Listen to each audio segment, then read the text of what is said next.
few things I want to talk about in this segment.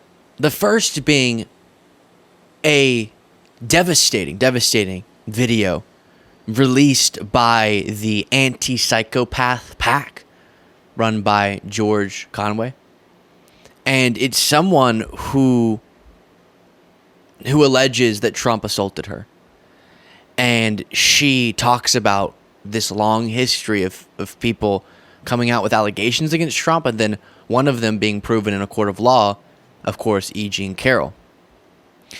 And the fact that this by itself isn't sinking Trump's campaign, the fact that it's not just completely obvious that, oh yeah, he was found liable for sexual assault, obviously he's not going to win, is broken. A sign of a very broken political moment that we're in. But let's start with this, and we'll talk about some other things.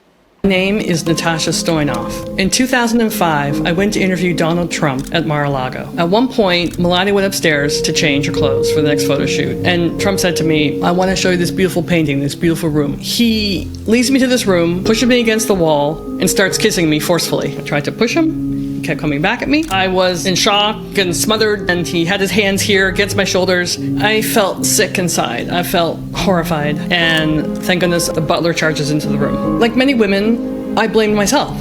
So Trump turned to me and said, you know we're going to have an affair, don't you? And Melania was approaching. I was horrified. When the Access Hollywood tape came out, and also stories of many other women, including E. Jean Carroll, I realized I was not to blame, that he was just a predator of women. What could have happened if the butler had not come into the room? Donald Trump is an adjudicated sexual assaulter. We cannot elect this man as president.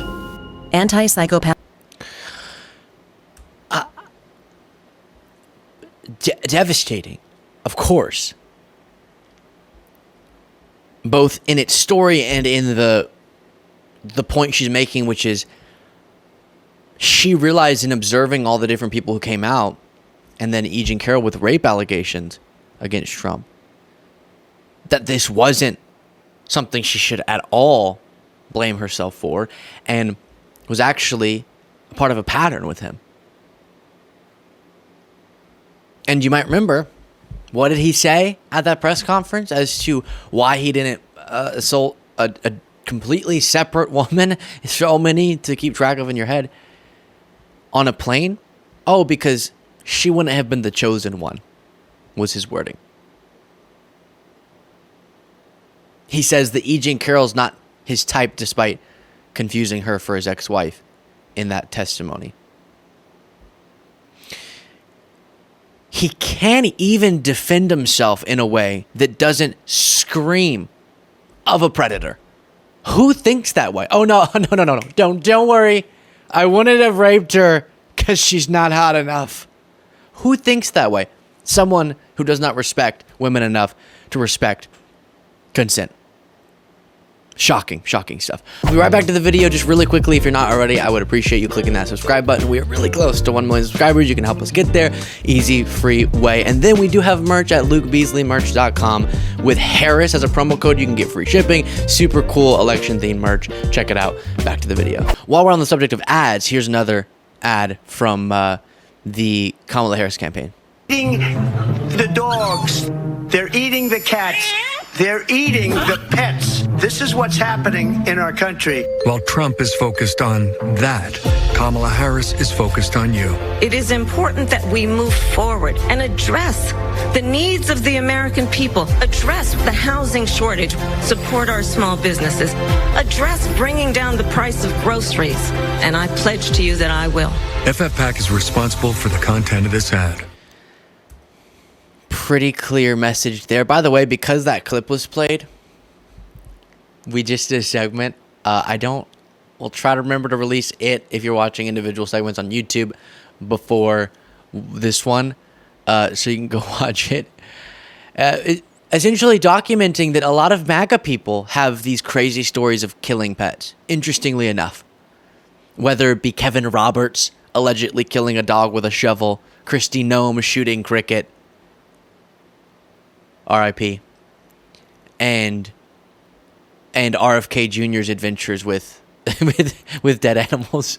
That's a crazy title of a book. RFK's Adventures, and it's just his cutting off of a dead whale's head. Wow. But the problem is not in the Haitian community. It just might be, though. It just might be with the MAGA community, and that should be looked into. But I do want to connect to this as well. The fact that despite Trump screaming now at all of his rallies that no one leaves his rallies, they do. They do. More than I've seen in much of his political career.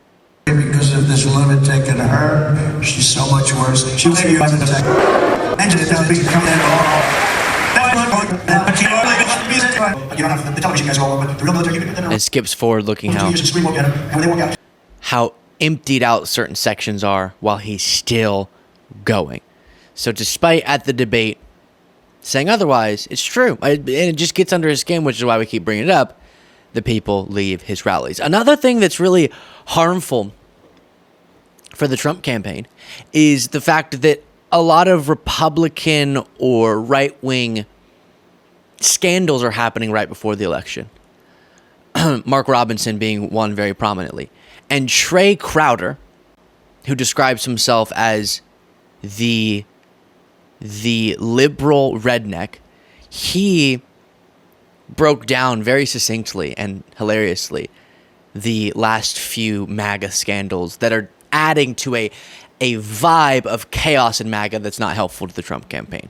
Well, this week there was a slew of sex scandals on the American right, and I, for one, am the opposite of shocked. That's right, it's always the ones you most expect, isn't it? After all, protesting too much is all these sumbitches doth.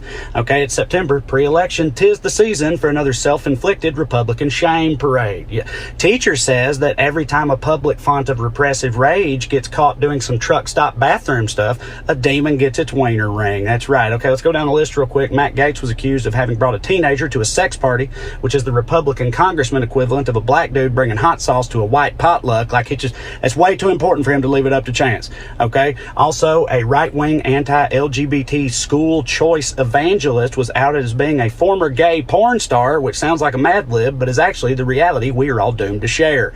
You only ever see headlines like this about experts on the right. You know, like you're probably not going to see a headline that's like Harvard immunologist and vaccine advocate found to have authored series of graphic dinosaur erotica.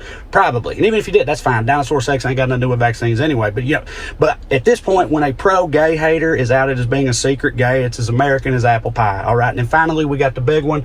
North Carolina GOP gubernatorial candidate Mark Robinson, a man known for being publicly insane enough to make Marjorie Taylor Greene blush, right, was this week the subject of a bombshell report from CNN. Okay. Now, if you know Robinson, you know that in the past he has already publicly denied the Holocaust, called gay people filth, said that some Americans, quote, deserve to be killed, right? All of which, of course, went over like gangbusters with MAGA and made him one of their fastest rising stars. But now CNN's accused him of something truly unforgivable, commenting on porn sites. That's right. CNN unearthed countless porn site comments over the years in which Robinson, among many other things, called himself a black Nazi, said that slavery was actually pretty cool, and said a whole bunch of stuff about peeing in his wife's sister's butt. Now, I think we can assume that if these comments had been limited to racist pro-slavery talk, he'd probably be fine. Might even get a bump in the polls, who knows? But it seems that MAGA is drawing the line at all that butthole talk, because his numbers are plummeting and most of his staff has quit the campaign. And I guess it's reassuring that there even is a line to be drawn in MAGA, but Yeah, I'll stop it there, but epic. Again, you can find him at Trey Crowder. Really, really epic. That's not helping Trump either. Now, bear with me for this. I didn't know where to put this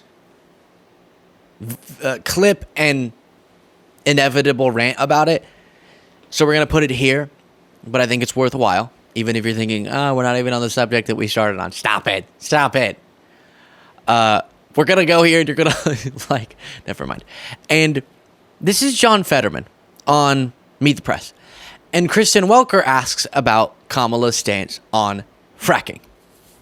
Something that she has not changed her stance on in the last 5 years or 4 years. And so, yeah, ask her about it once, twice, 10 times, 100 times, 200 times. When we get to 250, is that really the only The only thing we're going to talk about, because she's clear she's not going to ban fracking. She's not going to. Stance articulated. Why is it constantly being brought up again? And Fetterman he beautifully goes, ha, psh, and just slaps down that talking point. But another big issue, I should say, in your state, the issue of fracking. I know you've talked about this quite a bit. Vice President Harris, as you know, once supported a ban on fracking when she was running for president in 2020. She even sued the Obama administration to prevent fracking off California's coast. Now she says she will not ban the practice as president. Why should voters trust that that is really what the vice president believes? So strange why we just keep talking about fracking. Now, back in 2020, I said that that might be an issue, but it's not going to be a defining issue. And now in 2024, we're still trying to talk about fracking. And now the other side, they're talking about eating cats and geese and dogs and saying absurd things and talking about how if Trump doesn't win, he said that, you have to blame the Jews on that, and just absurd things, like having a serious policy conversation when the other side is just absolutely on fire. It's such a good point. Why do we do this? It's all we can do, but we thoughtfully, in our own little bubble and in mainstream media, have these nuanced policy discussions about Harris's minute policy stances. I know fracking's not a minute policy stance, but that's been clarified. But we'll get down into the weeds about other things. And all of that's going on while the other side is just just not at all engaging. And it's like there's other things you can ask about. She said stances on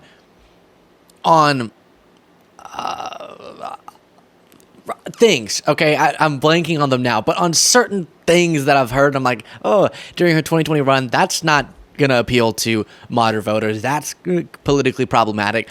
You could ask about other things, but it's like, this is the only thing they bring up. So how do we know she's not going to ban fracking? Because they haven't tried to in this term. She's clarified it for the last multiple years. She hasn't wavered on that stance since she changed it, since she became Biden's running mate, and she's promising not to. What else? How do we know they can trust her? I don't know. Maybe they can't. But we got our answer. There's no more. Trump is flip-flopping on his abortion stance. Oh, I'm for the Florida 6-week abortion ban. Now I'm not. Now I am. Now I'm not. Oh, put women in prison. Never mind. I don't actually believe that. And I've heard more about fracking when it comes to Harris's stance on it than I hear about that.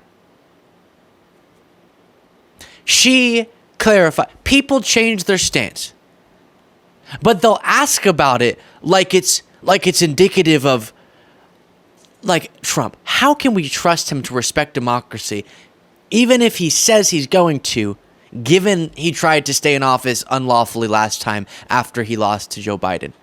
The reason you would keep asking about that is because there's a fundamental value at stake. And so you're saying he's shown us that he'll do things that, can we ever trust him again? This is just a policy stance that you can change your mind on. You can go, I thought the best way to both combat climate change and have strong energy dominance on the world stage and do a transition to renewable energy that doesn't cause economic pain. I thought that was ban fracking. Now I disagree with that, or I still think it, but for political reasons, I'm not going to be able to pursue that. But for whatever reason, she's clarified for years now. Years. It's not like she keeps flip-flopping in this campaign. She's clear. But fracking. Are you going to ban fracking? Are you going to ban fracking? She's not. Over. Conversation done. Thank you. There's other things too, is my point. If you want to attack her, there are things out there. But they obsess. And it's, you know why?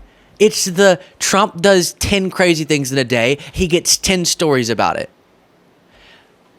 Harris does one thing 4 years ago that is politically problematic currently, and there's 10 stories about it. No, how about we do 100 stories about the 10 crazy things and 2 stories about the one sort of politically negative thing? Huh?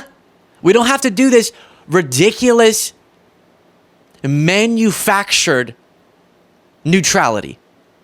Be objective, be fact-based. You don't have to say everything's equal. Sometimes the scale's wonky. Right now the scale's wonky, and it should be reported as such. Whew.